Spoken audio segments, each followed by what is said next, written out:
Hello friend, this is Rachna Singh. Welcome to my channel Level Up learners.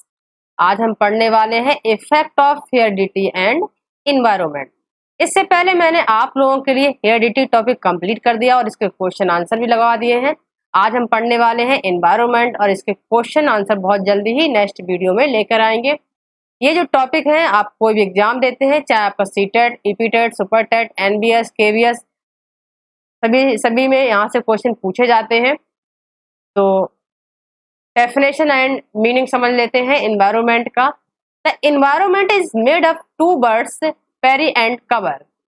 It also known as atmosphere और nutrition. Peri and cover, ये दो word आए हुए, इनको अच्छे से एक बार समझ लेते हैं। हिंदी में बोलते हैं इन्वायरमेंट को पर्यावरण, और ये पर्यावरण है, ये दो भागों में डिवाइड हुआ है, परि प्लस आवरण। ये परि प्लस आवरण मीन्स, इसको अच्छे से समझ लेते हैं। परि मीन्स होता है कोई हमारा एक सेंटर है, जो हम सपोज लिविंग बींग्स, और उसके पास में आसपास में जो भी घटनाएं घट रही हैं, जो भी चीजें हैं, वो सारी क्या हो गए, उसको आवरण कहते हैं। जैसे सपोज परि मीन्स एक कोई जगह है और इसके आसपास की जो चीजें घेरे हुए हैं, उसको हम आवरण कहते हैं, और उसी को हम पर्यावरण को क्रिएट करते हैं, उन्हीं को हम पर्यावरण कहते हैं। जैसे example, animals and human beings, और उसके आसपास क्या है, जैसे कि वाटर हो गया, एयर हो गया, माउंटेन्स हो गए, रिवर्स हो रहे, ये सारी चीजें क्या करती हैं, ये सारी चीजें क्रिएट करती हैं इन्वायरमेंट को। वातावरण मानव जीवन के विकास पर महत्वपूर्ण प्रभाव डालता है। मानव विकास में जितना योगदान आनुवंशिकता का है, उतना ही वातावरण का भी है। इसलिए कुछ मनोवैज्ञानिक वातावरण को सामाजिक वंशानुक्रम भी कहते हैं। अब समझ लेते हैं कि कुछ वैज्ञानिक इसको वातावरण को सामाजिक वंशानुक्रम क्यों कहते हैं। क्योंकि जिस तरीके से एक ह्यूमन बीइंग के अंदर हेरिडिटी, क्रोमोसोम्स, जेनेटिक्स कहना चाहिए, इनको अलग अलग नाम दिए गए हैं, इनको वंश परंपरा बोला गया है ना। ये क्या है, जितना हमारी लाइफ में हमारी कहना चाहिए एक बच्चे के लिए जितनी इम्पोर्टेंट हेरिडिटी है, उतना ही इम्पोर्टेंट इन्वायरमेंट का भी रोल है। अगर बच्चे को अच्छी हेरिडिटी मिल जाए लेकिन उसको अच्छा इन्वायरमेंट ना मिले, तो बच्चे के अंदर जो डेवलपमेंट होगा वो कभी भी अच्छा नहीं हो सकता है। क्योंकि इसीलिए दोनों ही इफेक्ट करते हैं एक बच्चे के ऊपर, जितना हेरिडिटी और इन्वायरमेंट। एग्जाम्पल समझ लेते हैं, जैसे सपोज दो बच्चे हैं और दोनों ही बच्चों को क्या किया, एक अलग अलग माहौल में रख दिया। एक बच्चे को मैंने एक अच्छे, जहाँ शिक्षित लोग रहते हैं, एक सिटी में, एक नगर में रख दिया, जहाँ पे बहुत पढ़े लिखे, बहुत वीआईपी लोग रहते हैं, और एक बच्चे को मैंने क्या किया, गांव में रख दिया कुछ दिन के लिए। तो बड़े होने पे देखा, दोनों में डिफरेंस समझ में आता है कि एक बच्चे के अंदर एक हेरिडिटी तो अच्छी थी, लेकिन उसको एक एनवायरमेंट भी अच्छा मिल गया, तो उसका डेवलपमेंट बहुत अच्छा हो गया। और दूसरे बच्चे को जो हमने गांव में रख रखा था, तो उसके अंदर क्या हुआ, हेरिडिटी तो अच्छी है लेकिन उसको एनवायरमेंट अच्छा नहीं मिला, तो वो उसके अंदर डेवलपमेंट उतना अच्छा कभी भी नहीं हो सकता है। इसीलिए कुछ साइकोलॉजिस्ट कहते हैं कि वातावरण जो है वो सामाजिक वंशानुक्रम भी है, उसका भी एक हिस्सा है। जिस तरीके समाज का हेरिडिटी है, उसी प्रकार से हमारे ऊपर जो इफेक्ट पड़ता है, वो भी सामाजिक वंशानुक्रम, उसको उन्होंने नाम दे दिया। अब कुछ अलग अलग साइकोलॉजिस्ट हैं जिन्होंने अपने अपने ओपिनियन दिए हैं, अपने अपने व्यू दिए हैं, जैसे कि हाइलैंड और डगलास ने अपने व्यू दिए हैं। और इन्होंने कहा कि जीव जगत के जो भी प्राणी हैं, जो भी लिविंग बींग्स हैं, उनके अंदर कुछ चीजें जो चेंजिंग होती हैं, जैसे चाहे वो मैच्योरिटी हो गई, चाहे उनके वो नेचुरल चीजें हो गई, चाहे वो उनका व्यवहार हो गया, उनकी जो जीवन शैली, उनकी जो लाइफ है, उस पर हर चीज का इफेक्ट पड़ता है। यानी कहना चाहिए जो बाहरी चीजें उनके ऊपर इफेक्ट डालती हैं, वो सारी चीजें क्या है, वो पर्यावरण में सम्मिलित है, पर्यावरण की घटना में शामिल है। फिर से समझ लेते हैं, अच्छे से समझ में आया कि जीव जगत के प्राणी जो भी विकास, उसके ऊपर जो भी विकास होता है, जो भी चीजें हम बाहर से सीखते हैं, चाहे वो अच्छा व्यवहार हो गया हमारा, चाहे मैच्योरिटी हो गई, चाहे जो हमारे अंदर क्या नाम चाहिए, कहना चाहिए नेचुरल जो बिहेवियर हो गया, वो सारी चीजें जो हम सीखते हैं, जो हमारी लाइफ को इफेक्ट डालती हैं, जो बाहर से चीजें, जो भी चीजें हमारी लाइफ में इफेक्ट डालेंगी, वो सारी चीजें ही, वो सारी घटनाएं ही क्या हो जाएंगी, पर्यावरण में ही आती है, पर्यावरण में ही सम्मिलित है, और उन्हीं की सहायता से पर्यावरण का वर्णन किया जाता है। एक और साइकोलॉजिस्ट आए जिनका नाम था एना स्टेसी। इन्होंने अपने व्यू बोला कि पर्यावरण में हर चीज है, इन्होंने का पर्यावरण वो हर चीज है जो व्यक्ति के जीवन के अलावा उसे प्रभावित करती है, यानी कि उसकी लाइफ के अलावा जो भी चीजें उसे प्रभावित करती हैं, चाहे वो परिवार हो, पड़ोस हो, समाज हो, वो सारी चीजें क्या है, वो सारी चीजें ही वातावरण में आ जाती हैं। नेक्स्ट एक और साइंटिस्ट आए जिनका नाम था जिसबर्ट। जिसबर्ट ने कहा कि किसी एक वस्तु को चारों ओर से घेरे हुए है तथा उस पर प्रत्यक्ष प्रभाव डालता हुआ पर्यावरण होता है। कहने का मतलब यह है कि जैसे एक ह्यूमन बींग्स है, कोई भी लिविंग थिंग्स है ना, और या लिविंग बींग्स है, उस पर क्या हुआ, उसके आसपास जो भी चीजें उसको घेर लेती हैं और उस पर डायरेक्टली इफेक्ट डालती हैं, तो उसे हमने उनको उनको नाम दे दिया पर्यावरण।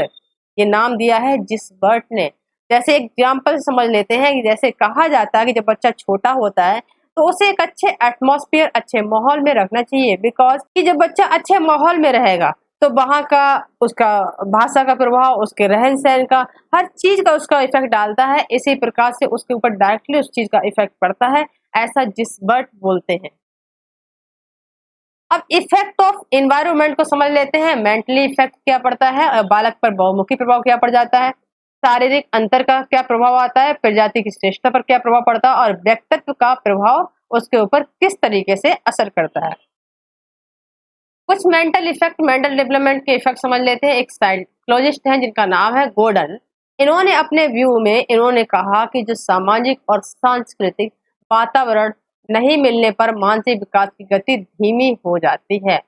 अब इन्होंने ऐसा जब बोला, इन्होंने रिसर्च किया और रिसर्च करने के बाद में इन्होंने देखा कि कुछ बच्चे जो नदी के किनारे रहते हैं उस पर रिसर्च करके पाया कि जो बच्चे नदी के किनारे रहते हैं उन्हें अच्छा समाज नहीं मिल सकता है, उनको अच्छा सांस्कृतिक वातावरण नहीं मिल पा रहा, तो उनके अंदर जो मेंटल इफेक्ट है वो उसका डेवलपमेंट भी उनके ऊपर अच्छा नहीं हो पा रहा या नहीं हो सकता है।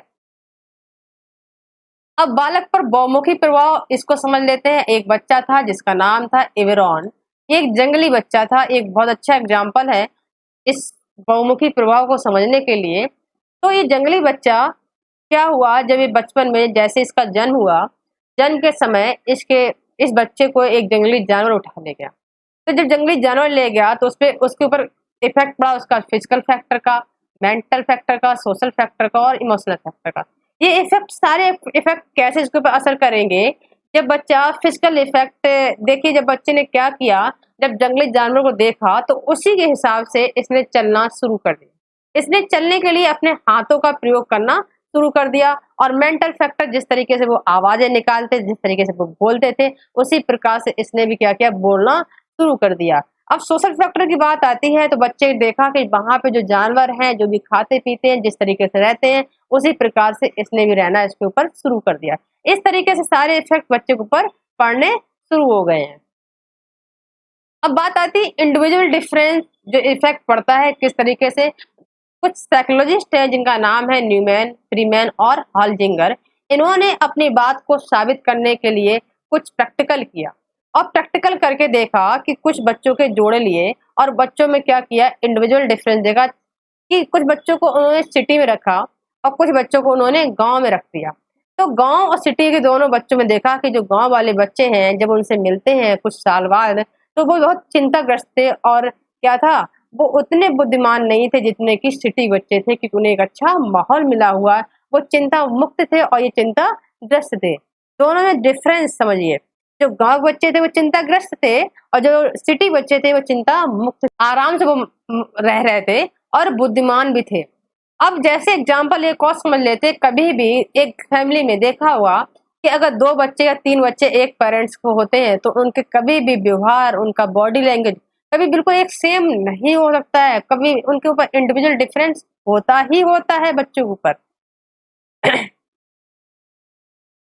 इन्वायरमेंट फैक्टर बालकों के विकास में उनके उसके परिवेश, परिवार, समाज, पास पड़ोस की महत्वपूर्ण भूमिका होती है। ये अनौपचारिक शिक्षा का महत्वपूर्ण अंग होते हैं। इनफॉर्मल एजुकेशन और एक होती है फॉर्मल एजुकेशन। अब दोनों में डिफरेंस क्या होता है, इनफॉर्मल और फॉर्मल एजुकेशन को समझ लेते हैं। इनफॉर्मल एजुकेशन मीन्स जो हमारे आसपास का जो भी एटमॉस्फेयर है, जो भी वातावरण है, जिस परिवार में हम रहते हैं, उसका एक टाइम नहीं है, उसका सीखने का कोई समय नहीं है। हम वो किसी भी टाइम पे कुछ भी सीख लेते, चाहे वो अच्छा हो चाहे वो बुरा हो। लेकिन जो फॉर्मल एजुकेशन होती है उसका एक टाइम होता है। देखा जो स्कूल, इसका एक सबसे अच्छा एग्जाम्पल है। जब हम स्कूल में जाते हैं तो इसका एक टाइम है, उसी स्कूल से टाइम से जाना है, टाइम से आना है, टाइम से पढ़ना है। तो ये हमारी फॉर्मल एजुकेशन हो जाएगी। और ये हमारा जो एक टाइम जिसका फिक्स नहीं होता है वो हमारी इनफॉर्मल एजुकेशन हो जाएगी। और यहाँ से जो क्वेश्चन है इनफॉर्मल और फॉर्मल एजुकेशन से एग्जाम में बनने के चांस रहते हैं। अब environmental factor, cultural factor, social factor, physical factor और इकोनॉमिक फैक्टर समझ लेते हैं। सोशल फैक्टर जो हमारे आसपास, जो हमारे पड़ोस है, जो उसमें जो भी जिस तरीके से सब कुछ चलता है, जो भी सीखते हैं वो हमारा सोशल फैक्टर हो जाएगा। फिजिकल फैक्टर जो भी देखा होगा कि कभी दो बच्चे एक जैसे नहीं हो सकते हैं। सपोज एक बच्चे को हम एक ऐसी जगह रखते हैं जहाँ बहुत ठंडा प्रदेश है और एक बच्चे को हमने छोड़ दिया कहाँ, जहाँ बहुत गर्मी पड़ती है। तो दोनों में डिफरेंस देखेंगे। जो वहाँ जहाँ का बच्चा ठंडे प्रदेश का हुआ उसकी बॉडी डेवलपमेंट अलग होगा और उसका कलर में भी डिफरेंस आ जाएगा। लेकिन जहाँ का बच्चा गर्मी वाले मौसम में रह रहा होगा तो उसके कलर पे भी इफेक्ट पड़ जाएगा और उसकी बॉडी पे भी उसका इफेक्ट पड़ जाएगा। अब इकोनॉमिक फैक्टर भी दो, जो जिस तरीके से इन्वायरमेंटल फैक्टर होता है उसी प्रकार से इकोनॉमिक फैक्टर भी उसके ऊपर, बच्चे ऊपर असर डालता है। एक अच्छे परिवार का बच्चा हमेशा ज़्यादा डेवलपमेंट कर लेगा क्योंकि उसे इकोनॉमिक प्रॉब्लम नहीं होगी। लेकिन जो गरीब बच्चा होगा उतना अच्छा उसमें डेवलपमेंट नहीं होगा क्योंकि उसके पास क्या होगा, हमेशा टेंशन होगी, चिंताएं रहेंगी कि उसे कैसे क्या काम करना है। एक कल्चर फैक्टर जैसे देखा होगा कि उसके अंदर जो नैतिकता होती है, जो अच्छे समाज में बच्चे को अच्छे गुण मिलना चाहिए, अच्छे गुण मिलते भी हैं। और जो एक बच्चा जिस माहौल में रहता है उसका बहुत ज़्यादा इफेक्ट उसके ऊपर पड़ जाता है। इसीलिए कल्चरल फैक्टर भी इसमें एनवायरमेंट में के अंदर ही आ जाता है। कुछ इम्पोर्टेंट पॉइंट है एजुकेशन को लेकर के, हेरिडिटी एंड एनवायरनमेंट के बारे में। आनुवंशिकता एवं वातावरण का शैक्षिक महत्व संदर्भ में ये कहा जाता है कि दोनों आपस में एक दूसरे से जुड़े हुए हैं, इन्हें पृथक नहीं किया जा सकता है। यहाँ से एक इम्पोर्टेंट पॉइंट बनता है, एक दूसरे से जुड़े हुए हैं। बिकॉज देखा होगा कि जब जिस तरीके से अगर बच्चे को हेरिडिटी अच्छी मिल जाए और उसे एनवायरनमेंट अच्छा नहीं मिलेगा तो उसके अंदर डेवलपमेंट अच्छा नहीं हो सकता है। एक बच्चे के लिए हेरिडिटी और एनवायरनमेंट दोनों ही बहुत ज़्यादा इफेक्ट डालते हैं, इसलिए कैसे एक दूसरे से जुड़े हुए हैं। जैसे एग्जाम्पल समझ लेते हैं कि यहाँ पे एक बच्चा है, इसका जन्म हुआ है किसी क्रिकेटर के घर में, और एक बच्चा क्या हुआ, उसे एक क्रिकेटर का बिल्कुल सिर्फ उसी घर में रहेगा, उसका वही माहौल मिल जाएगा। और एक बच्चे को क्या किया, एक गायक घर में छोड़ दिया, है ना। तो दोनों में डिफरेंस क्या है कि इसके अंदर हेरिडिटी में ही क्रिकेटर है और इसे एनवायरनमेंट भी क्रिकेटर वाला मिल गया। लेकिन इस बच्चे को क्या किया, इसके हेरिडिटी में तो क्रिकेटर है लेकिन इसके जो एनवायरनमेंट मिला उसे गायक का मिला। तो क्या होगा कि वो ना अच्छा क्रिकेटर बन पाएगा और ना ही अच्छा वो गायक बन पाएगा। तो दोनों ही एक दूसरे से कैसे जुड़े हुए हैं हमारे लिए, और दोनों का रोल हमारी लाइफ में बहुत ज्यादा इम्पोर्टेंट है। और इनको हम पृथक करना चाहें, अलग करना चाहें तो इनको हम अलग नहीं कर सकते हैं। विकास की वर्तमान विचारधारा में प्रकृति और पालन पोषण दोनों का महत्व दिया गया है। चाहे वो शारीरिक विकास हो, चाहे वो मानसिक हो, संवेगात्मक हो या सोशल डेवलपमेंट हो, ये सभी प्रकार के जो डेवलपमेंट होते हैं वो विकास के कैसे होते हैं, आनुवंशिकता एवं वातावरण का प्रभाव डालते हैं। बालक के संपूर्ण व्यवहार की सृष्टि वंशानुक्रम और वातावरण की अंतःक्रिया द्वारा होता है। ये एक इम्पोर्टेंट पॉइंट है यहाँ पे कि वंशानुक्रम और वातावरण की कैसी अंतःक्रिया द्वारा होता है। अब एक लास्ट पॉइंट और समझते हैं कि बालकों का शारीरिक मानसिक स्वास्थ्य एक समान नहीं होता है। जैसे देखा होगा अगर बच्चे का किसी का फिजिकल डेवलपमेंट बहुत अच्छा है तो उसका मेंटल डेवलपमेंट भी बहुत अच्छा हो जाएगा। क्योंकि जब बच्चे को अच्छा स्वास्थ्य होगा, हेल्थी रहेगा, तो उसको जल्दी सीख लेगा, हर चीज को जल्दी कवर कर लेगा। लेकिन वहीं पे एक बच्चा अगर बीमार रहता है, उसका स्वास्थ्य अच्छा नहीं है, उसका फिजिकल डेवलपमेंट अच्छा नहीं है, तो उसका क्या होगा, मेंटल डेवलपमेंट भी अच्छा नहीं हो सकता है। आज क्लास यही समाप्त करते हैं। वीडियो को लाइक और सब्सक्राइब करना बिल्कुल मत भूलिए। Thank you for watching class.